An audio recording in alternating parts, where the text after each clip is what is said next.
All right, before I begin on my Smart Fab fabric, I'm just gonna get my sketchbook out and I'm just gonna warm up by drawing some different kinds of lines. I'm sure you recognize some of these lines I'm gonna draw. There's the roller coaster type line. And for this, I'm using that slick stick that came in your kit. But you can grab like all kinds of different materials, whatever you have around. I have some markers and crayons and a twistable here, just so that I have a variety of types of tools to use for drawing. I'm going to draw a broken line.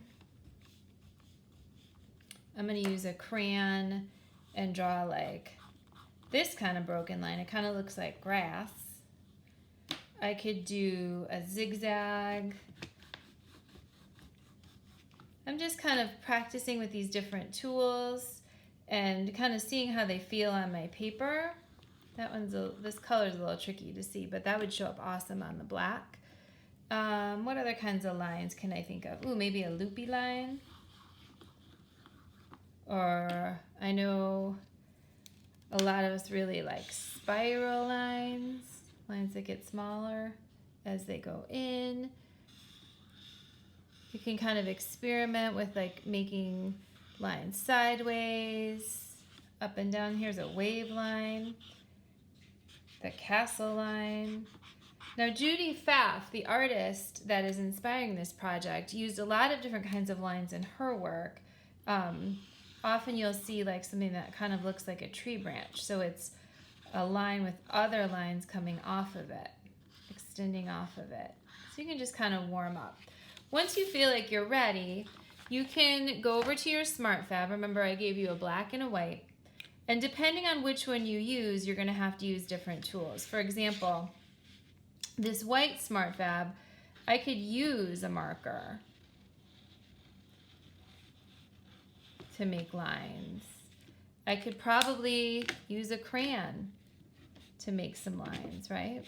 So if you have these things around, you can use these and just kind of see what it feels like to draw with different materials on this Smart Fab. It has a different texture than paper, so it's kind of fun. Okay, now if you're choosing to do the black, then you probably are going to be kind of limited. The slick sticks work awesome on black. This dark purple color is a little bit tricky to see on the black, but I have a feeling this neon oil pastel should show up. So you can just decide like which color you want to use for your background for this project.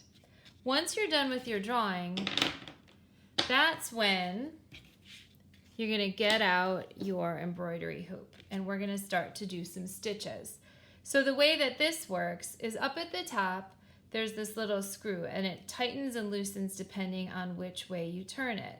If I turn it one way, it'll get tighter. If I turn it the other way, it'll get looser. So you want this to come apart. There should be the inner ring and then this part is the outer ring and they fit together. Okay, and you make this open and close depending on how much you twist the screw that's at the top. Okay, so I'm going to open it up a little bit. And if I decide that I want to stitch, let's say like here, then I'm going to lay the fabric over the ring where I want it. I'm going to put some stitches right here. And then I'm going to take this part, the outer part, and I'm going to put it around that ring so that it fits together. And then I'm going to tighten it so it holds it in place. Now at this point, this is ready to stitch. So I'm going to grab my needle, and this needle already has yarn on it. And I'm going to actually, before I start stitching, I'm going to poke some holes. So I'm kind of pre-poking these holes so that it'll make it easier for me to stitch in a second. So I'm just going to press with my needle into the Smart Fab. I'm leaving about a finger's width of space between the holes. And I think for this, I'm just going to do a straight line to start with, going across. And by having it on that embroidery hoop, it makes it a little bit easier to poke because it lifts it off of the table. Now I'm going to start sewing on the back. The way that this needle is threaded, it's doubled up and there's a knot on one end. I'm going to start on the underside of my SmartFab, poke the needle through, pull it till that knot catches. That's what it looks like on the back. I can poke it back down and pull it. Now I'm on the back. This is what's called a running stitch. So I'm going to poke through the back and pull. Now I'm on the front, so I'm going to go down through the front and pull. And I'm going to continue doing that until I get to the end of my line. This again is called the running stitch.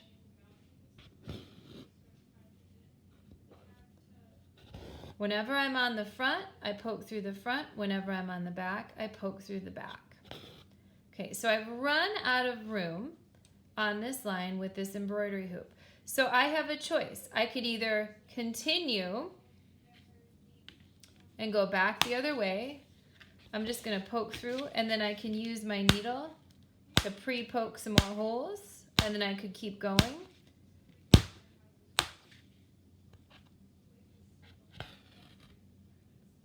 Or if you're done with that yarn, which I will be in just a second, I'm going to grab some scissors, pull that through the back.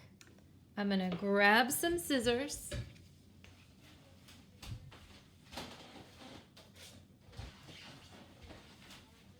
I can cut this off. And you could just leave it like that, or if you have, if you can tie a knot, or you can have a grown-up help you tie a knot, and that should stay in place, okay? So now I have this line here. I'm going to loosen this screw, pull this off, and I'm going to move the SmartFab to a different section and put it on top of the hoop. I'm going to put the outer part around it, and now I can stitch again. I'm going to show you another stitch, but first I need to put some more yarn on my needle. So I'm going to pull the yarn off of the cardboard here,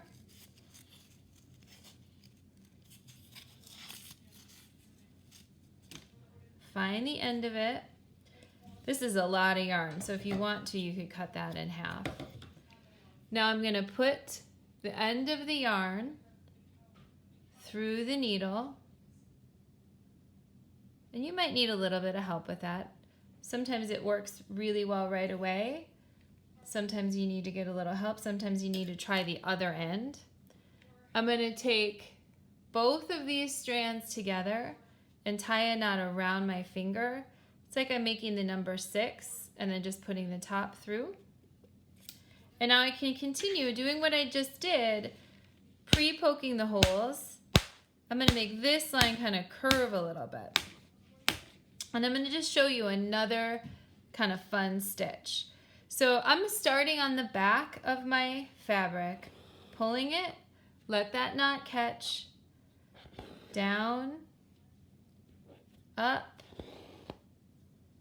down, up. Whenever I'm on the top, I poke through the top. Whenever I'm on the bottom, I poke through the bottom. And now I want this line, because right now it looks like a broken line, and I want it to look more solid. So let me show you a little trick. I'm going to start, like I'm on the back here. I'm going to poke through the hole that I just came out of and pull it. And I'm going to cover that gap. See how I'm doing that? I'm going to go backwards. It's sort of like you're stitching backwards, but you're covering up those gaps between the stitches. And that's a really simple way to make a more solid line. And you can see that this line curves. So you can do as much stitching on your project as you want. I'm going to show you one more cool thing. In your kit, I gave you some pipe cleaners. One of them should be like a fancy metallic one. The other one is, like mine here is solid red. Everybody has different colors. But I just wanted to show you this pipe cleaner. In the inside of it, it has wire. And I can use that wire to poke that pipe cleaner through and then just pull it. I don't want to pull it all the way through, so I'm just going to let it, the end hang out there. And I can use this just like I would yarn on a needle. Sometimes the end of it will bend, so you just have to kind of fix it. And you can use this to add some like glittery texture to this like cool mixed media fiber art piece. Okay, and you can see on this one, you can see where I did that pipe cleaner. It made a dotted or a broken line. You can see where I did that stitched, that back stitched line. You can see my running stitches. And then if you look closely, you'll see that I used the other piece. So on this one, I used some white Smart Fab and I cut out a shape, and then I stitched the two pieces of Smart Fab together. That's what we call applique. It's when you add another piece of fabric on top. So you could try those things, but really this project is just all about experimenting with needles and threads and different materials and how to use that embroidery hoop. All right, have fun with it.